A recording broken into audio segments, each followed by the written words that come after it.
Hi. So we're here today to talk about ELO. Every so often, ELO. Let's just make myself bigger. Every so often, ELO raises its head as this like big bad thing that we have to talk about in Fab.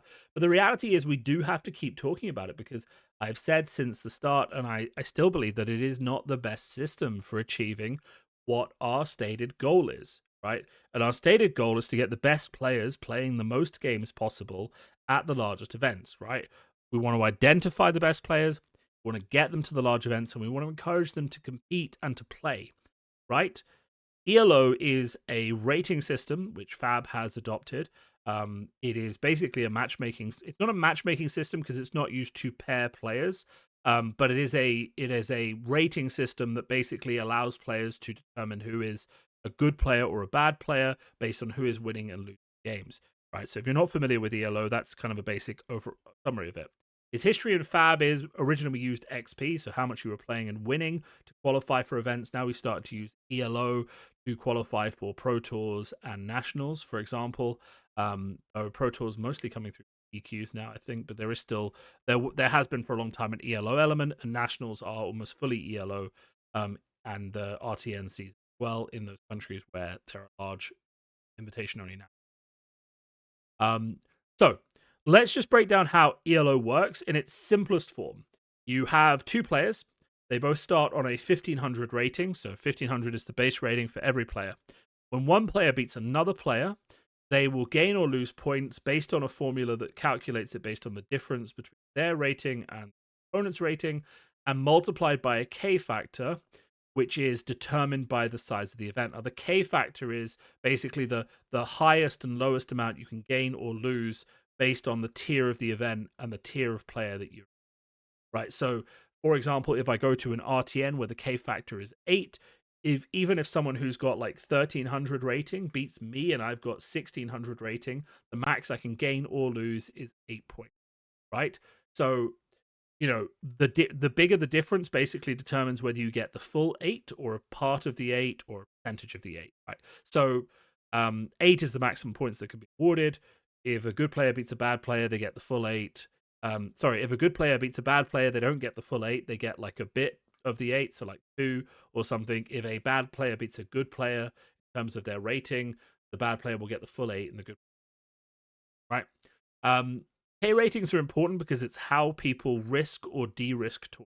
So, for example, we would say that a pro quest is a low risk event because even if a good player goes, the maximum amount of ELO they can lose for a loss is 8. Whereas Worlds, which is a K64 event, is a high risk event for that player. The maximum ELO that person can gain or lose is 4. So obviously you see what happens. Now, there's a big question here, right? There has been a lot of interesting things happening with ELO. So firstly, ELO is the qualifier for national championship, right? That is important to remember. This is the first year I think that ELO has been used to qualify for Nats. I am qualified on ELO because I'm still the 55th best player in the UK technically. And I haven't played any rated events this season. I've just played some armories to get my rating, my experiencing, because you did have to get experience for your ELO to be counted. But I was away for the entire RTN season, so I'm lucky that I can qualify on ELO. And I'm glad that there is a system that acknowledges the fact that I've gone to large events, done reasonably well at those large events, and then that means that I get into the national championships in my country. I like the fact that system exists. So I like the fact that there is a rating system that provides that level of ranking and gives you something to compete for. I like it, and I like that exists. But we do have a problem, right? What is that problem? The problem is that basically the best players going to a large event are putting too much on the line. Now, let's break that down because that's going to sound a bit weird for some people. But we have some instances recently where players have gone to these large events and basically have had a bad run. And because of that, they have lost upwards of 300 points and gone from being one of the best players in the country to below new players, right? From one bad tournament. So let's bring up some examples because I don't just want to talk at you guys. Let's bring up some examples. So I know this was first brought to my attention because Johnny Chapman, who is I consider to be one of the best players in the UK, he's still a UK player because he doesn't live in the UK anymore. He lives in a country without FAB representation, but he is still registered in the UK. He still flies back to play in UK events. And the last I checked, because he has done consistently well at callings and pro tours, he was in the top 20 of players in the UK. So he was up here. Sorry, this is XP. Let's go ELO. So he was in the top 20 of players. He was up here, right? He is, in my mind, one of the better players in the UK. He's consistent. He does well at events. He consistently plays in large events and does well. So let's just make sure I can spell his name properly. I think it's okay. Well, let's just run down the list because I apparently can't spell Johnny properly. Oh no, he's not even on here anymore. Okay, well that really highlights what I'm saying, right? Because this only tracks the top 100 anymore. He used to be the 20th best player in the UK or something, and now he's not even on the list of 100 best players in the UK. Right? What happened? The simple answer is he went to the Pro Tour, had a bit of a rough day, and went 2-4, I think. So 2 wins, 4 losses. And then he went to the calling and went 0-3 because he was not feeling very well. Between those 2 events, so going 2-7, he lost 300 ELO. He went from 1600 down to, or he went from like high 1600 to like high 1400. I can't see the exact number, so I can't tell you. But he was basically just talking about it earlier. So we've got this fantastic player who decides to travel to a load of events, and then he goes to one event, has one bad run, arguably 2 because it's a calling, and suddenly he's gone from being one of the best players in the UK to not even being on the list. And that is not the only instance of that I have seen at this event. I have been hearing reports of a lot of people losing like 43 to 45 points per match in some of the tournaments, not I think at the Pro Tour, but at Worlds this year. I've seen some people saying, hey, I lost 200 ELO. I've seen, there's been lots of stories of people losing a lot of ELO, right? So that indicates to me that there is a problem, because that person who has consistently gone to Pro Tours, callings, and done well should remain in the top list of players in the country, even if they have a bad run event. I think that's a perfectly reasonable thing to argue for. Does someone stop being one of the best players in the country because they have a bad run at a single event? They do not. And I think the system that doesn't accurately reflect that person is still a good player, or forces them to lose that many points in one system, is not good. Because that's really what we're talking about here. We're talking about a system that puts too much jeopardy, right, on a particular event, on a particular player. Right, so say, for example, we've got Pete Ward here. Pete Ward, incredibly consistent, top 8 callings, top 8 recent Pro Tour, 1970, potentially one of the best players in the world, and the highest player in the UK by 100 points. If he goes to an event, say it's a draft event, loses to a player on 1500, he could lose upwards of 32 points for that game. If that happens a few times because he's just having an off day, does he just start plummeting? Right, he loses 3 games. Does he have to drop to stop losing anymore? Like if he's having a really off day and he loses 3 games and then he drops down suddenly to like 1800, right? Suddenly he's down to 6th. Okay, that's fine.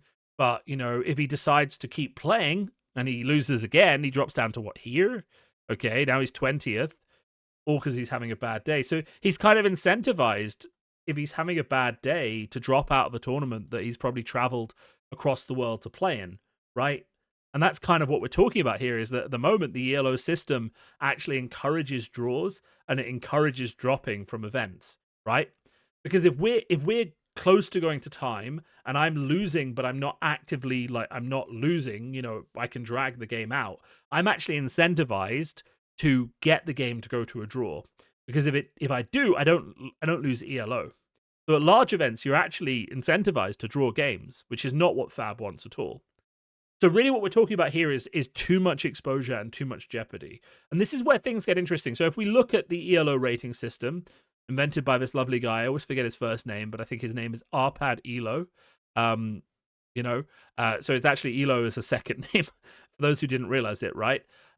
We look at what they do in chess, and you'll see that it's actually the inverse of what we do in Fab. So in Fab, the events for newest players have the lowest K rating, right? Which means you go to an RTN, you go to a PQ, you're not risking that much in terms of ELO, because you're basically in a situation where you are low risk, because even if you lose some games and you're a really competitive player, you're not going to risk that much. You might lose 24 points, not that much to someone who plays at a Pro Tour level. And that's good, because those guys who play at a Pro Tour should be able to come to RTNs and have fun as well. Like, based on where Fab is in its lifespan, they shouldn't be risking too much. Okay? But conversely, they should also be able to go to Pro Tours and be able to play against people without putting everything on the line for one event, right? Just because they have a bad hand or they get blown out, or the other person just got a god draft deck or that kind of thing. They shouldn't just be instantly blown out and have to lose like loads and loads of points just for that variant.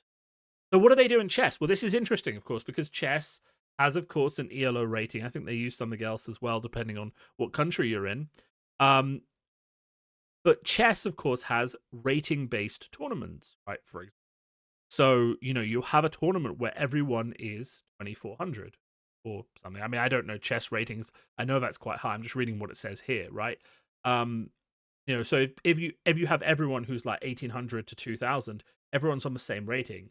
Okay, so you don't have those huge swings, even if you have a high K factor, because if someone who's 1600 rating plays off against someone who's 1600 rating, the amount that you actually get is not the full K amount. You get like 10, for example. So that kind of makes it fair, because if everyone is within a certain bracket at the tournament, you don't get those huge K shifts. Fab doesn't have that, because we have open entry, we have qualification events that brand new players can qualify to get into. So we're always going to have this multiple different ratings playing in the same room, right? And that is a feature and a problem for the K for the ELO system. Because of course, if you have someone who's a new player who won a Pro Quest, who goes to their first Pro Tour, and then drafts a god draft pool and then smashes all of his top players, that person could theoretically rise to be the top player in their country. Are they actually the top player in their country? This is just the valid question. Is the system revealing the top player in their country? And we kind of see this with if we look at the global rankings, okay? Just to return. So the current Pro Tour winner, who won over the weekend, is on 2100 rating, right? The world champion for this year is on 2030 rating. Is this player, who's only been playing for a year, the best Fab player in the world? I think that's just I'll ask that basic question, because that's what the ELO rating is saying. It's saying that according to the rating system, this guy is the best player in the world, when really that's not the case. Arthur played very well. I'm not throwing shade on him. I'm just saying that if you look at some of the other names on this list, in terms of who you'd consider to be the best Fab player, the most flexibility, the most consistent performances, the best draft performances and CC performances, going and winning a Pro Tour is good. Like, it's fantastic. It definitely puts you on the list of best potential players. But it wouldn't really say that you are the best player in the world. Not by my calculations, anyway. I would say that, someone like, Alexandros, who obviously won Worlds, or someone who consistently performs very well like Ian Zhang or Pete Ward, for example, at all these large events, should be at the top of this system, right? If this system is accurately representing the best player in the world. But what actually happens is that someone like Arthur goes to a Pro Tour with a really high K rating, without a particular, I don't know where he started from, but my point is, he goes to that, he plays 14 rounds with this K rating, gets 30 from each round, and suddenly he gains 400 points. And that means that he goes from being, I don't know where he was before, but he goes from being quite far down to all the way to the top. And that happens in the space of one event. And for me, that is much, much too fast. I feel like for someone to climb to the top of the ELO rating, it needs to happen over multiple events. You can't just have someone turning around, winning a Pro Tour, winning Worlds, and then suddenly being the highest rated ELO player just because they got a huge amount of points that one event. So to return to chess, because this is where the inspiration comes from the ELO system we're using, what happens with the K factor in ELO? In chess, the lowest ranked players have the highest K factor. So new players who come and join the system have a K factor of 40. And once they get up to a high enough rating, the K factor drops to 20. And once they get up to a high enough rating above that, so Grandmaster rating, the K factor drops to 10. So it's impossible for a Grandmaster to go to a large event and lose all of their ELO like we've seen in Fab, because the K factor is permanently stuck at 10 for those players. What that means is that your Grandmaster isn't going into a tournament losing 10 games and dropping down to like 1,500 like we're seeing in Fab. They're dropping down to like 10. They're dropping down to 1,300, but they're not going to lose 10 games in a row, right? So what that looks like in Fab is Arthur comes in. He does very well at the Pro Tour. He gains maybe, he probably gains like 30 points, 30 points, 30 points, 30 points. Shoots up, but once he hits that threshold, probably in Fab like 1,700, those games after that, he only gets 20. And once he hits that threshold of maybe like 1,800, then he starts to gain 10. And then what happens really is that for winning one Pro Tour, Arthur ends up kind of down here in the 30 to 40s, arguably where he belongs, right? And again, we're not throwing shade. We're talking about a system. We're saying Brody Spurlock, who competitively goes to Battle Hardens, competes at Pro Tours, competes at Callings, and wins a lot in rate of events, probably is up here somewhere, right? Or Pablo, who has won a Pro Tour himself, but not the most recent one, like is up here, right? But really, instead, we got this rocket ship that's just propelling the latest winner like massively to the top, rather than having a reflective ELO system that kind of builds skill over time, right? Now, not to say that we should have, because obviously we don't have restricted entry events based on rating. We have ELO qualification for some events, but there is also always a way to get in by playing a tournament, that kind of thing. But really, I think we do need a few things changed in our ELO system. Okay, and let's just list out what they are. I'm really a fan of Microsoft Wording at the moment. Nothing conveys your point better than just like typing on Microsoft Word, right? So what is actually missing from our ELO system? So we need better K ratings. Okay, and what does that look like? So we don't want, like, let's think about outcomes. Outcomes we want are, good players play more, locally and internationally, and aren't punished, right? Heavily. Now, there's an argument, do you want your best players playing in an RTN, or do you just want them qualifying on ELO? But I don't think anyone should be disincentivized from playing in local events if they want to. And I don't think anyone should be punished for showing up to a local RTN or ProQuest. I think they should be able to come and have fun without putting too much risk on the line, right? We want gradual shifts in ELO rating so that one event doesn't do system massively, either towards huge loss gain. So winner of latest event shouldn't automatically be number one. Something like that. That's kind of like, that's not an outcome, but it's kind of like a factor. So we want good players to play more locally and aren't punished heavily for playing the game. For not dropping. Let's put not dropping. Gradual shifts in ELO so that one event doesn't hugely skew the system massively, either towards huge loss or huge gain. Protection for hard-earned points. Not putting everything on the line every time. That's kind of the same as gradual shifts, but you kind of get what I mean. So that's kind of what we want from the outcome. So we want good players to be encouraged to play, not being punished heavily for not dropping if they're having a losing streak. Gradual shifts in ELO ratings so that one event doesn't skew the system massively. The winner of the latest large event shouldn't automatically like be number one or be the top. They should have to earn that place. And protection for the points that you've put a lot of work into going to, because we're talking about air miles and time and effort and energy to get those points, and the fact that you're putting them on the line so much, right? We also want, and this is important, like new players should be able to climb the ranks. Skilled players should not be permanently safe, right? I think that's two important things. So new players, I've come in, I'm on 1500 rating, but I'm hot with TCGs. I should be able to go to an event and I should be able to get points, right? So that I can earn my ELO invitation. Similarly, just because I went like 2 years ago and earned a lot of points, I shouldn't be able to just sit there and be like, well, I'm 1800, so I'm going to every UK Nats until I retire, and I'm just not going to play in any event except Nats because I'm going to prepare for that and I'm going to keep my rating high, right? So those two things should be true, but we can achieve all of this, right? And we're going to talk specifically about ELO because there are other systems that could do this. You could just use a pro point system where in a pro quest you get 1 pro point if you do above a certain like pro points are kind of like different. Like if you have a pro point, you get invited to a pro tour, and you can get a pro point from winning a pro quest or by doing well on the previous pro tour, and then you just have a decay system. So like let's put that down just so that like that kind of breaks. So alternate systems,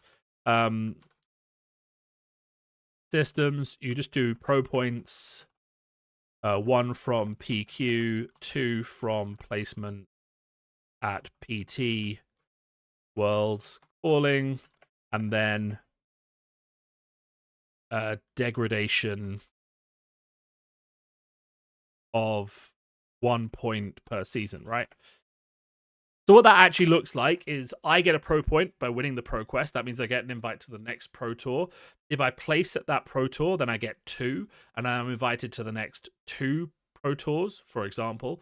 But there's a degradation of 1 point per season. So that 1 point I got from the pro quest isn't going to get me into the next pro tour after the one I've qualified for, because I'll lose that point at the end of a season. If I win 2 from the pro tour, it'll get me into, I'll lose 1 at the end of this season, but then that'll get me into the next pro tour based on the pro point I have, right? And there's more layers to it, but that's been used in other games like Magic. It has worked. It is an effective system, and it gets rid of all of this ranking though.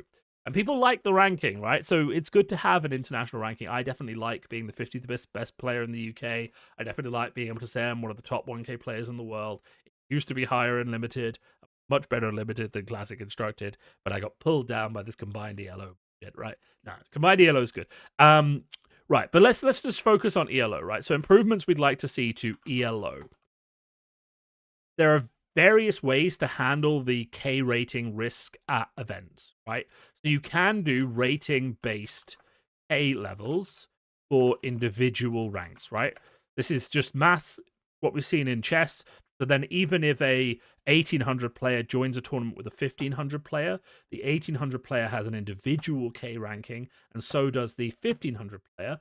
And even if they play and they both get the max value, you don't greatly punish one or reward the other one, right? So what that would mean is that, say, 1500 plays 1800 and wins, the 1500 might have as K 30, 1800 as K 10. So the 1500 will gains 30 points, and the 1800 loses 10, right? That's what it looks like. Okay, so the lower player is rewarded more, and then the higher player is punished less. Okay, and that's so that the lower player basically can't just destroy all of the ELO that the higher player has gained, because there is variance in TCGs that isn't in other games, like, say, chess. So it's much better to have a more generous system than one which is only applied to skill-based games, right? So that just makes sense, right? In a game with more variance, you don't want to have a super punishing ELO system, because if you do that, the variance then punishes people greatly for the variance that's happening, right? And in other games, these people wouldn't even be playing, right? Because the difference between a 1500 player and an 1800 player in a game that's entirely skill-based and not variance-based is so large. I mean, say it's 2300, right, and not 1800, right? But whatever makes sense to you. The difference between those two players in a skill-based game is so large that those two people would not be playing. But in card games, they do. You have to have a way to work out that. So you make it more generous. But of course, if you're making the system more generous, you have to also have some balance that says that the numbers don't just go up. You need a decay system, right? Now, that can work in a few different ways. You can either just have X% of points lost per competitive season, right? Season or large event, right? Now, what that looks like is every Pro Tour that happens, all players above X ranking lose, 50 points or, X% of points or and what that does is encourage people to keep playing, right? So if I'm on 1800 points, I have a choice. I can go to the PT or I can not play in the PT and I can lose 50 ELO, right? Or I go to the PT and I can win a bit more ELO, right? I think that's a perfectly valid choice to make. And we just have that decaying every quarter, every year, however many seasons, maybe there's 3 seasons a year. There's just a bit of a decay that just basically makes people have to play to maintain their rating, right? And that also stops this whole like everyone going up, up, and up, where the low players are getting more rating and the high players are getting lower rating. Really, what this bit does, this generous bit, is kind of what you see in the background of like League of Legends MMR and stuff like that, where lower players who beat better players get more gains because that brings them up to the level that they should be at, right? So this system kind of tends to, an 1800 player with 1500 rating will quickly reach 1800 rating, right? And then will be correctly ranked, right? What's happening at the moment in Fab is that when that 1500 player comes in and they're incorrectly ranked, they're actually ruining the rank of the people they play against to get themselves to the rank they're supposed to be at. And that's the difference between this kind of like fair ELO system and one where the K rating is just super huge and you have to put everything on the line. In this system, the 1500 person is being correctly, like the 1500 person who should be an 1800 person being correctly acknowledged as an 1800 player and will climb the ranks quickly to get where they're supposed to be. The 1800 player is being acknowledged as an 1800 player, and if they do still consistently lose to these people, they will lose rating, right? But it's not just overnight. It doesn't just happen like that. So you need decay. You need decay, and you need a bit more of a fair ELO system where the K rating isn't super high, right? And then you end up with a system that's not so drastic. Now, this didn't really make sense for Fab, right, 2 or 3 years ago, because we weren't having that many competitive events. But now we're having all these callings and these battle hardens, the ProQuest season, the RTN season, multiple Pro Tours and Worlds. It does start to make sense that we both need decay, and we also need to rethink the K levels for each individual round. Okay? Does this achieve our goals? Good players will play more because they're not afraid of losing everything. If I know as an 1800 level player that I can go to my local RTN, and even if I go 5-0, I only lose 50 points, but I don't lose the decay from the season, right? So like think about that, right? If I can't go to a Pro Tour this season, right? I just can't make it. It's happening on my birthday weekend, and I've got to go to a party in the Bahamas or something.